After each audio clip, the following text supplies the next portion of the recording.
Sa ibang balita naman, walang dapat ikabahala ang mga mamamayan sa mga donasyong ibinigay para sa mga biktima ng bagyong Yolanda. Ito'y kahit pa may lumabas na report ang Commission on Audit na nasa bangko lamang ang donasyon ng mga biktima na nagkakahalaga ng 48.8 million pesos. Ayon kay PCOO Secretary Sunny Coloma, patuloy namang tinututukan ng pamahalaan at ginagawa ang nararapat para tugunan ang mga pangangailangan ng pamilyang apektado ng Yolanda. Sa katunayan, isang pagpupulong ang pinatawag ng Pangulo ngayong hapon para alamin ang mga updates sa naturang proyekto.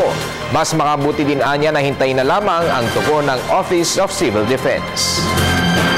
Ngayong hapon nga ay magkakaroon ng pulong yung mga cabinet departments na merong tuwirang sangkot sa rehabilitasyon ng Yolanda affected families. No? At magbibigay sila ng progress report kay Pangulong Aquino tungkol sa mga nagawa na at mga dapat pang gawin. Kaya wala naman dapat ikabahala, hintayin na lang natin yung pagtugon ng mga ahensya. No? Yun namang salapi ay ligtas doon sa bangko. Hindi po ito na pariwara, gagamitin naman po ito sa tamang dapat na paggamitan.